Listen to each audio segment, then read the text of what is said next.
Halo anak kelas 7 dimanapun berada, dan saya harap tetap berada di rumah masing-masing karena kita dalam situasi pandemi virus corona.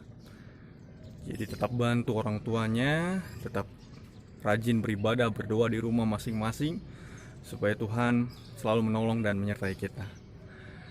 Di video kali ini saya akan menyampaikan pelajaran kita yang terbaru karena sudah lama kita tidak dapatkan materi. Dan sebelum kita mulai pelajaran kita, saya akan pimpin kita dalam berdoa. Bapa kami di surga, Tuhan kami yang baik, di dalam situasi saat ini Tuhan, kami anak-anak Tuhan rindu untuk belajar sedikit dari pelajaran yang Engkau berikan dalam Alkitab. Dan biarlah kiranya kami mengerti apa yang akan kami pelajari pada hari ini, supaya ini boleh menjadi berkat buat kami dan kemuliaan bagi nama Tuhan. Terima kasih Tuhan, dalam nama Yesus kami berdoa. Amin. Baik, anak-anak Tuhan yang Tuhan kasihi, kelas 7. Di video kali ini judul materi yang akan saya sampaikan adalah hati nurani memilih yang benar. Ya, hati nurani memilih yang benar. Di akhir video ini akan ada 5 pertanyaan yang saya berikan untuk dijawab, lalu nanti boleh diberikan jawabannya di kertas selembar, ditulis lalu difoto, kirim ke nomor WA saya. Oke. Hati nurani memilih yang benar. Ya, ada 2 ayat yang mau kita pelajari. Yang pertama, ayat intinya terdapat dalam Markus pasal yang ke-7. Markus 7 ayat 21 sampai 23. Ya, Markus 7 ayat 21 sampai 23. Boleh baca Alkitabnya semua masing-masing di rumah supaya tahu apa isi yang disampaikan di situ. Saya baca. Sebab dari hati orang timbul segala pikiran jahat, percabulan, pencurian, pembunuhan, perzinahan, keserakahan, kejahatan, kelicikan, hawa nafsu, iri hati, hujat, kesombongan, kebebalan. Semua hal-hal jahat ini timbul dari dalam dan menajiskan orang. Anak-anak Tuhan yang dikasihi oleh Tuhan, dari dalam hati kita dapat muncul hal-hal yang jahat. Dan dari dalam hati kita juga dapat muncul hal-hal yang baik. Tapi ingat kembali, itu semua tergantung dari mana kita memilih. Apa yang kita pilih? Menggunakan hati nurani kita atau hati kita yang kotor? Ketika kita menggunakan hati nurani kita, maka kita akan menggunakan atau melakukan hal-hal yang baik. Tetapi ketika kita memilih hati kita yang buruk, hati yang jahat, maka kita akan melakukan hal-hal yang disebutkan oleh Markus dalam Markus 7 ayat 21 sampai 23. Dan tentunya itu adalah hal yang Tuhan tidak inginkan untuk kita lakukan dalam kehidupan kita. Nah, ada satu kisah yang terjadi dalam Alkitab ketika seorang manusia, umat Tuhan, diberikan hak untuk memilih apakah dia gunakan hati nuraninya atau tidak. Dan kisah itu tertulis dalam 1 Samuel pasal yang ke-20. Ya, kita buka 1 Samuel pasal yang ke-20.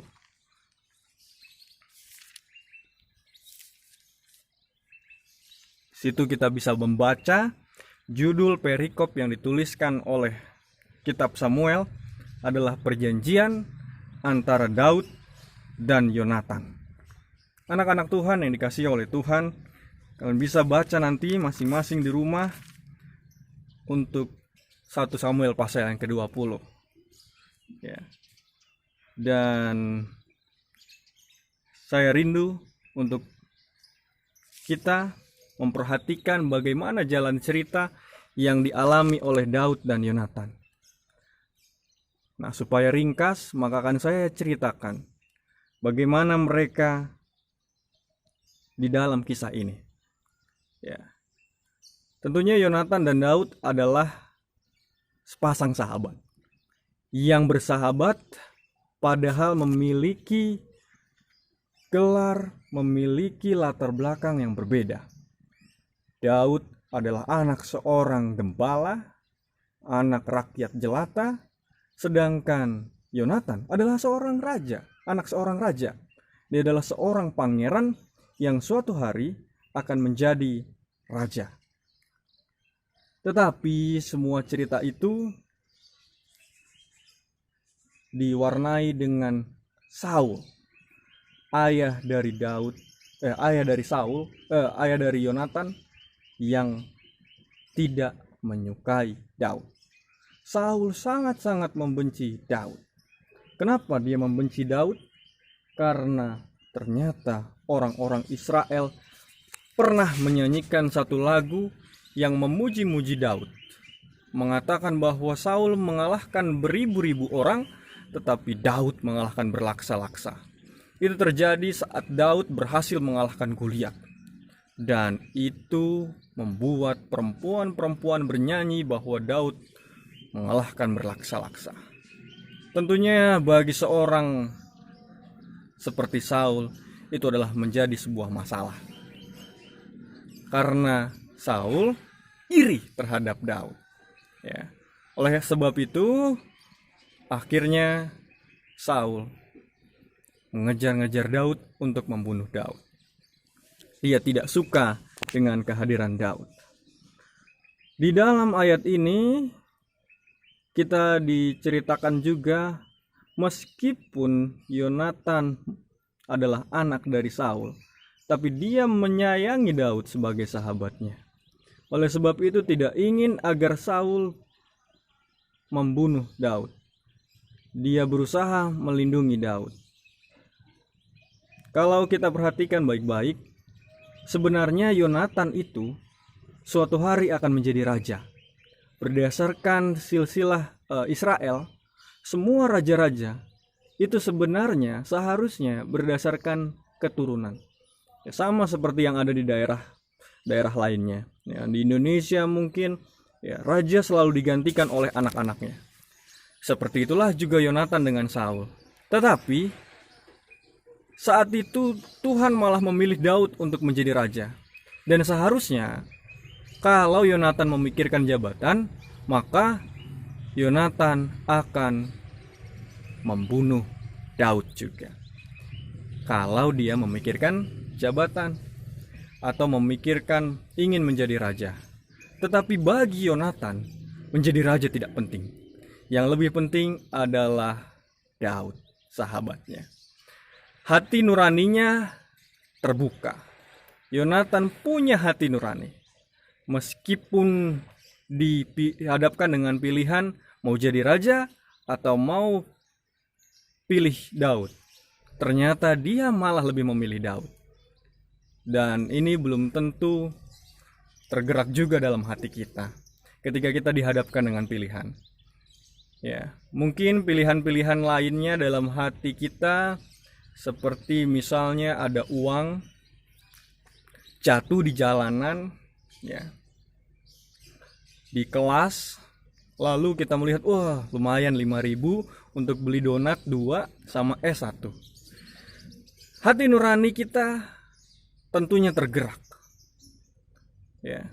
Tapi pertanyaannya, apakah kita akan mendengarkan hati nurani kita?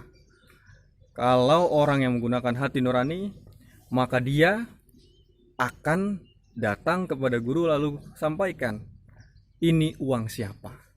Ya, sehingga guru akan sampaikan, anak-anak, ada uang yang jatuh. Siapakah yang kehilangan uangnya?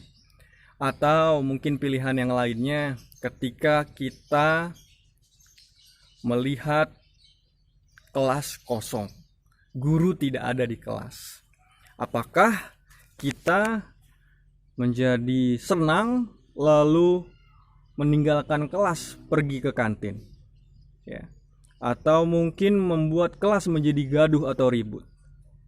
Tetapi orang yang baik, orang yang memiliki hati nurani akan lebih memilih untuk pergi ke ruang guru atau pergi mencari guru yang sedang mengajar untuk pelajaran saat itu. Ya. Itulah menggunakan hati nurani yang baik.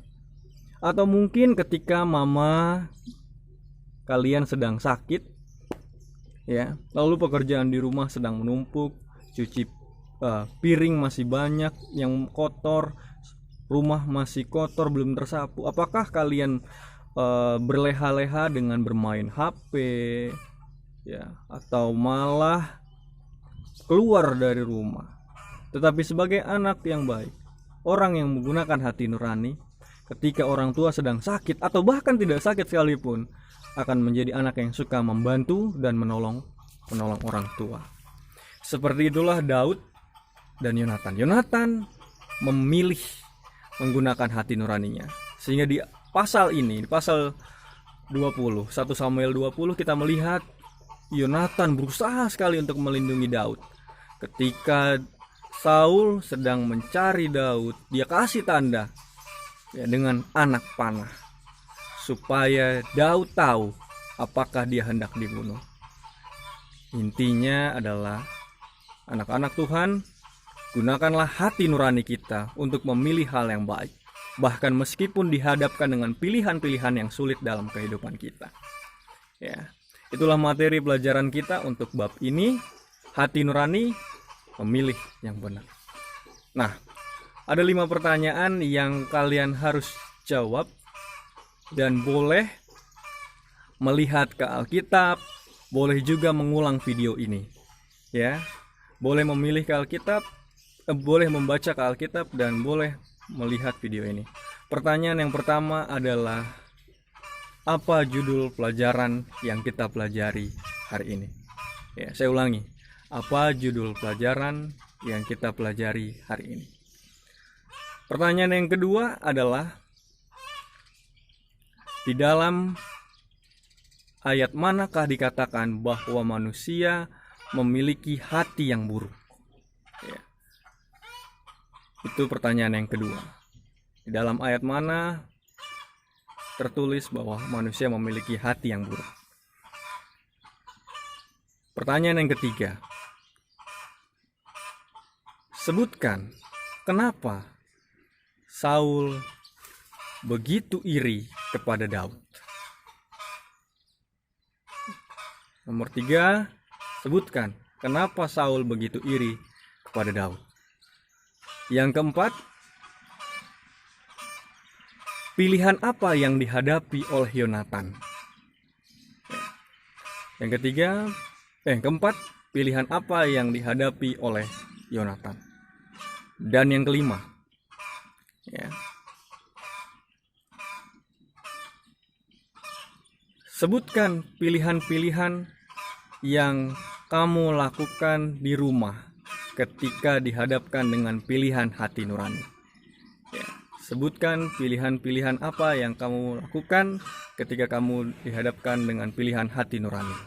Ya, tadi sudah ada contohnya, ketika ada uang jatuh, atau mungkin tidak ada guru di kelas, dan yang ketiga ada pekerjaan di rumah. Contoh lainnya, tulis, ya.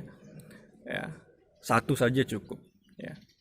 Tuliskan jawaban kalian di selembar kertas, lalu foto dan kirim ke nomor WA saya. Itu saja pelajaran kita hari ini. Terima kasih, Tuhan Yesus memberkati.